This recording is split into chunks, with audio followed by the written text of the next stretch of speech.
Welcome back to another Mythology Monday with me, your host, Alice Hanov. This week, we are going to be talking about one of my all-time favorite mythological creatures, which is the Griffin. I like Griffin so much that I actually have a character in my book series named Griffin. So, different spelling than the actual spelling of, it's the old spelling for me, for his character, for his name. But I love Griffins! So, for anybody who does not know, a Griffin is a mythological creature that is half lion, half eagle. And one of the reasons that they go about, let me show you a picture here, just so that you can get an idea. So the reason that they have this is the lion was known as the king of beasts, and an eagle is known as the king of the air. So you put those two together and you have this super duper creepy and powerful creature that is capable of doing many, many things because, you know, they're magical and wonderful. Now, there are some variations to Griffin throughout the time period. Different cultures, different times have had different things on the Griffin. Sometimes they have wings, sometimes they don't. They are often pictured alongside the Sphinx and are considered protectors. Other changes that have happened over time and through different cultures and that are, some have them have the hair or feathers on the head, so the hair and feathers can vary. Sometimes they have wings and sometimes they don't. It also varies on the style of the wings depending on the time period or the specific cultures that have embodied them.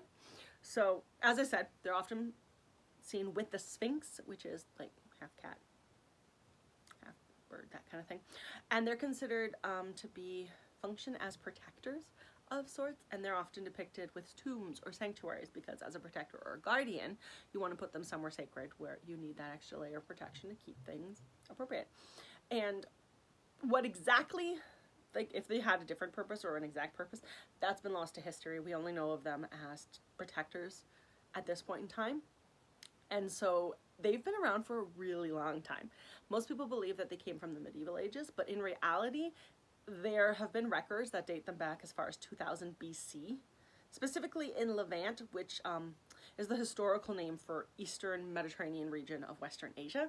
So they've been around from 2000 BC. That's over 4,000 years that this mythological creature has existed for humanity. So yeah, that goes to show you just how kind of obsessed we are with them.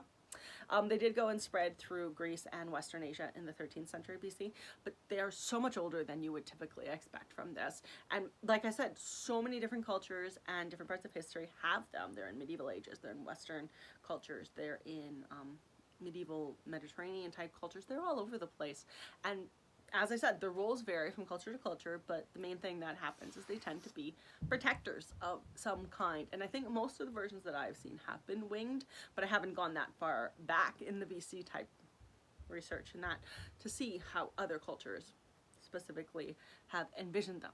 So the reason that I like them so much is because of the protector aspect, but also because of this combination of animals. I do like when two different monster type things come together to make something different, like the Minotaur, which is half bull and half human, or unicorns, which is like horse and magic kind of thing. I always find those types of mythological creatures really fascinating because you have to wonder what happened 4,000 years ago that made people decide that this was a creature that they were going to know about and believe in and be afraid of or use as a guardian and protector type thing.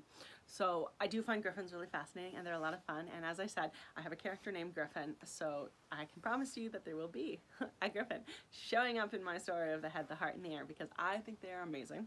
And I also like that whole protector aspect that comes with them, and with a whole sorcerer island world, there's lots of places for me to stick some Griffins. So I hope you learned something new about the Griffins, and yeah, thank you for joining me on my Mythology Monday, and have a wonderful day and happy reading. Bye!